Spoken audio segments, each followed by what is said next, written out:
This program is rated PG. It contains themes and scenes which may not be suitable for very young audiences. Parental guidance is advised. Be advised that the views and opinions of the hosts and guests do not reflect those of the station.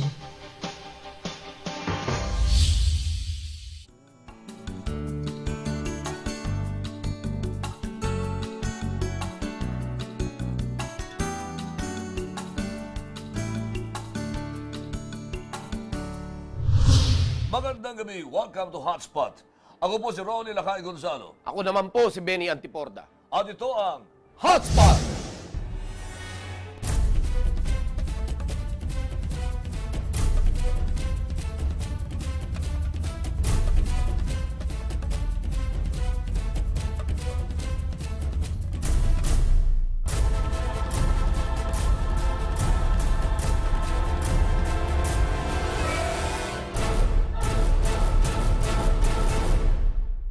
At narito na po ang mga kumukulong balita nitong linggo. Hatid sa atin ng remate, ang Diaryo ng Masa. Una-una rito, kasama Benny, ER Ejercito. Bumaba na sa pwesto kahit na wala pa desisyon ng Korte Suprema. At ang naging susi dito ay ang pagdating ng kanyang tsuhin. Ang dating Pangulo at ngayon ay Mayor ng Manila, si Mayor Joseph Erap Estrada. Yes, makikita natin dito kung gaano pa rin yung pagmamahal nila sa taong bayan na ayaw nilang may masaktan, magkaroon ng gulo. Alam mo, kahanga-hanga yan, no, Lakay? Tama. Makikita natin sa kanila na talagang yung puso nila para sa taong bayan. And of course, kahanga-hanga rin naman yung kanyang vice governor na papalit sa kanyang pwesto. Oo naman. Di ba? Dahil nakita naman natin yung ginawa ni Vice Governor Ramil Hernandez na talagang pinagbigyan niya rin. Hindi niya ipinilit yung sarili niya roon sa Kapitolyo kung saan doon yata sa multipurpose hall or sports center lang siya nag-opisina muna temporarily para hindi magkaroon ng girian o sakitan sa dalawang partido. Tama. At of course, kahanga-hanga rin si ER dahil sa pwede siyang kumapit sa pwesto. No? Meron din siyang legal na batayan kung bakit naroon pa rin siya. Dahil wala pa namang inilalabas ng Korte Suprema na desisyon. Pero kung pabalikan natin yung nangyari kay Juan Garcia, kasama Benny, sa Cebu, di ba? Wala rin mangyayari kasi wala naman siyang kapangyarihan, wala naman siyang authority na pumirma, at wala na rin siyang otoridad na magpatakbo ng araw-araw na operasyon ng Kapitolyo. So tama lang na siya ay pansamantala bumaba. At ayantayin kasi balita ko sa Hunyo 17, June 17, next week. Lalabas na yung Lalabas order na yung final na ng desisyon. Supreme Court. Oo. Pero dito, masasabi nga natin na yung si ER, pinakikita niya lang na wala siyang itinatago at hindi siya natatakot na merong pumalit sa kanya at may bumusisi sa kanyang mga dokumento. Dahil itong si ER, ito ang ating word of the day, Boy T. Boy T. Ano ibig sabihin ng Boy T? Boy totoo. Boy, totoo. At yung tauhan niya naman na nagbigay ng report doon sa COMELEC, Boy T rin. Boy T. Boy tanga. Ano? Boy tanga. Kasi kung di ba naman tanga, isinulat lahat ng totoo. Di ba? Oo. Kaya, boy totoo yung amo, boy tanga yung tauhan. Ayun, boy toda sila pareho. Boy Todas. Oo. Meron din Boy Tigas dyan. Boy T. Boy Tigas. Boy tigas. Yung mga taga DILG. Tigasaing.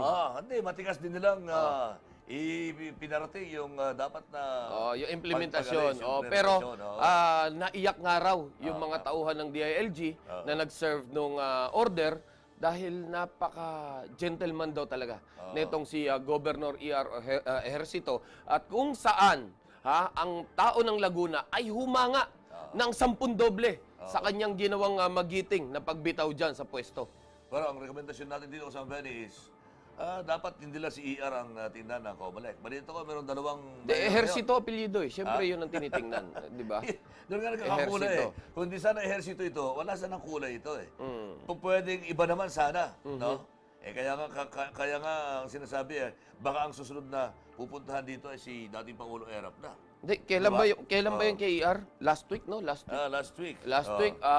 Ngayong linggong ito, ngayon namang parating na linggo, ay kay Jinggoy naman. Okay, Jinggoy. Na ang tingin po natin dito sa hotspot ay tuluyan ng mapipiit to. Mukha nga. Oo, ganun ang mangyayari dito at isusunod na siguro dito sa nakikita natin yung diskwalifikasyon naman ni dating Pangulong Erap. Kaya nga dapat para hindi makulayan, huwag lang itong mga perceived na nasa oposisyon at tinitingnan ng kasalukuyang administrasyon. Yun ang kaduda-duda rito eh. Bakit? Kapag kakampi, nasa pwesto. Kahit na anong gawing kasamaan, kahit na anong gawing kalokohan, nasa pwesto. Pero yung kalaban, basta't ang apelyido ay Ejercito Estrada, ay yari ka. Mas mayabang si Pangulong Noynoy sa kanyang susunod na SONA kung ang makakasama sa mga mapapakulo niya ay mga katropang Pinoy. Yes. Yung mga katropa niya mismo. Kapag yan ang napakulong mo at yan ang isama mo sa iyong SONA, abay napakaganda. Okay. Dahil kapag kalaban lang, wala yatang kakwenta-kwenta yon at makikitang may kulay politika lang para sa 2016. Susunod nating balita, school supplies, may lason. Oh, Food and Drugs Administration o FDA nagbigay ng babala sa mga nakalalasong chemical gaya ng watercolor. May halong lead yung watercolor, no? Na sinasabing makalalason sa mga bata. At the same time, kung kaya't nag-aaral ang mga bata, alam naman natin na yan ay para matuto, hindi maging bobo. Dito, kapag nakakuha ka ng lead, no, na intake mo na sobra, yan po ay nakakasanhi daw ng pagkabobo. yun ang sinasabi nila. Ako, wala akong problema dyan. Ako'y nag-aaral kasama Benny. Wala akong watercolor wala akong Crayola Ha? Well, sa hirap ng buhay, nakikhiram lang ako ng crayon. Oh. Ballpen at lapis nga, hindi makabili ang mga estudyante natin ngayon, pati papel. Watercolor pa kaya. Pero masasabi natin sa FDA, dyan natin mapapansin na itong bago nilang administrador na si Kenneth Hartigan Go ay talaga nga namang super sipag when it comes to the safety of the people pagarating sa yung tinatawag nating mga nakalalason na bagay, ay talaga nga namang binibigyan na ng pansin ngayon dyan sa FDA. Hindi gaya noon, yung pag-a-apply lang nung, yung ano ba yun, yung permits, yung BPAD permit dati. Inaabot ng taon. Oo, inaabot ng taon. Ngayon, buwan na lang. Sana sa susunod, linggo na lang. At dumating ang araw na lang para lumabas yung mga permit nyong yan at makapagnegosyo kayo. And at the same time, mapakinabangan naman ang taong bayan yung mga gandang produkto na ina-apply dyan sa FDA. Mabuhay ka, Administrator Kenneth Hartigan Go. More power to you. Region 2 Cups, tongpats o patong sa Huweteng. Ayan, lokal na mga pulis sa lalawigan ng Cagayan. Pinigilan ang operasyon ng NBI laban sa illegal na sugal o Huweteng sa naturang lugar at dito siyam na miyembro ng NBI ang sumalakay sa bayan ng Lasam. Nahuli sa akto na bumubola ng Huweteng ang 13 katao. At nung hinuli nila itong 13 katao na ito, pinigilan naman sila ng lokal na pulis Ng Region 2. ng Region 2. Well, tanda ng kwento ito. meron daw kasi nag-utos na isang konsehal, Isaac Agatep III, ang umano'y nasa likod ng illegal na sugal. Yun ang sinasabi rito. Hindi na bago sa atin to. Oo naman. Dahil alam naman natin na kadalasan kapag ganitong may involvement ng illegal gambling, involved din ang mga politiko riyan. Dahil hindi naman mag-ooperate yan kung walang go signal ng mayor, ng konseho, and of course ng gobernador, at syempre ang RD at ang PD. Okay? Pero kung mayor din lang sa Benny, pwede na yun, di ba? Kasi napatunayan ni Mayor Hagedor ng Puerto Princesa at saka ni Mayor Duterte ng Davao na pag ayaw nila ang Huweteng, talagang walang Huweteng. Well, yun ang sinasabi natin dito na merong basbas din ito ng mayor kung kaya't nakakapag-operate ang mga ito. Pero ang masakit dito is makikita natin na talagang naghaharing uri ang kapulisan dyan. Puro PO1 pa. Oo nga. Ang pangalan na nabasa natin dito ay 4 na PO1 na inutusan ng provincial or ng regional office para harangin ito at pilit na agawin yung 13 nahuling mga personero na nagbobola ng Huweteng at that day. Bagitin natin yung pangalan ng mga pulis. Ito, palakpakan natin itong mga pulis dito. Mga pulis na humana sa NBI Operations, PO1 J. Mark Ariola. Napakagaling. Magagaling. PO1 Carl Paragas. Ang galing nyo, ang galing nyo. PO1 Roy Versida. Yoy, ang galing, galing, At saka galing. PO1 Vincent Gutierrez. Ang galing nyo, may patutunguhan kayo. Siguradong mababaon kayo sa alanganin sa pinagagawa nyo. Dahil kapag kayo'y kinasuhan ng NBI at ng DOJ, Allah, quit nyo lang ang walang ganti. At saka naalala ko sa Benny, di ba meron strike 1, strike 2, dati ang pulis dyan? Ito strike 13. 13 yung in-strike nila pabalik. Di ba? Dati, strike 1 para hulihin mo. Yun. Ngayon, strike 13. 13 katao Yun. ang nirecover nila para lang iligtas doon sa kasong illegal gambling. At saka dapat iakyat yung kaso hanggang sa regional director, di ba? Bakit kawawa naman ito mga PO1 na ito na silang ginagamit. Samantalang apparently, sigurado, na ang bendisyon o kayang biyaya ay dumating hanggang sa regional director. Abangan nyo yung follow-up ng hotspot dito sa istoryang ito. Napakaganda po nito. Papupuntahan natin ang director ng NBI para makita kung ano ang nangyaring sitwasyon dito, kung ano ang kanilang aksyon o hakbang laban dito sa mga pulis na ito na naging boy totoo. O, totoong inutusan ba sila o totoong galaw lang o totoong kumita sila? Yan lang ang tanong natin dyan. Pare-parehas. Hindi, huwag mo, baka mabuko eh. Atin-atin lang to, bulungan lang tayo, lakay. Wala naman nakakarinig eh. Abangan ninyo ang matinding follow-up na sinaming gagawin dyan. Rado ni Pinoy, bagsak! Kabataan Party List Representative Terry Ridon at ilang kongresista binigyan ng bagsak na grado ang Pangulo at ang DepEd sa naging paghahanda noong pasukan, lalo na pagdating sa curriculum, pasilidad at matrikula. Pinuna rin ni Ridon yung may 2,000 pa na dapat na silid-aralan na ipinatayo sana. Habang 17,700 pa ang dapat ipa-repair, pero mukhang wala yatang nangyari. Ang nangyari dito kasama, Benny, nauna yung press release kasi. Nauna yung press release na handang-handa na ang DepEd, handang-handa ng pamahalaan sa pagbubukas ng klase. Bumulaga ang pasukan, hala rin pala. Bakit Diba? kasi ganito ang diskarte natin dito sa ating bansa? Bakit puro propaganda? Oo. Ang ating pong ipinaglalaban dito ay yung kinabukasan ng ating mga kababayan. Dito, ang dapat makita natin ay yung kakulangan na pangangailangan nila. Pero nauuna yung propaganda, press release, PR. Nauna nga. Pero, ngayon, binabatikos mo na, sasabihin kasi kulang ang pondo, kasi puro pledge pa lang ang dumating at hindi pa dumating yung pondo galing sa abroad. Eh, hindi po tamang katwiran yan. Dapat noong kulang, noon pa lang, na alam nyo magkukulang, nanawagan na kayo sa taong bayan dahil napakarami pong NGO na nakahandang tumulong sa taong bayan, gaya na ng National Press Club. Tama. Una na yan, Oo. ang Filipino-Chinese Chamber of Commerce. Yes. Nandyan po yung mga yan para tumulong. Pero anong ginagawa nyo? Puro papapogi ang ginagawa nyo, press release, pero at the end of the day, taong bayan ang nahihirapan. Maawa naman kayo. Tama ka.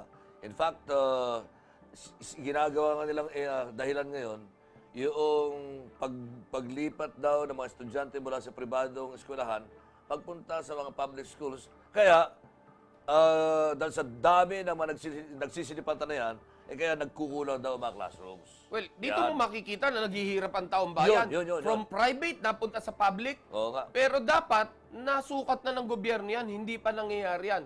Dahil ang sitwasyon natin dito sa Pilipinas, talaga namang paatras, hindi pa abante. Palaki ng palaki ang populasyon, palaki ng palaki ang pangangailangan, pero yung binibigay ng gobyerno sa taong bayan, mukhang paliit. Ito pa, may mga reklamo pa tungkol sa mga transfer at mga sapilitan mga contributions gaya ng PTA fee. Meron pa bang PTA fee ngayon? At Scout membership fee? Wala na yata yung mga yan. Ang alam ko, sinasabi ng Department of Education, wala na yung mga contribution na yan.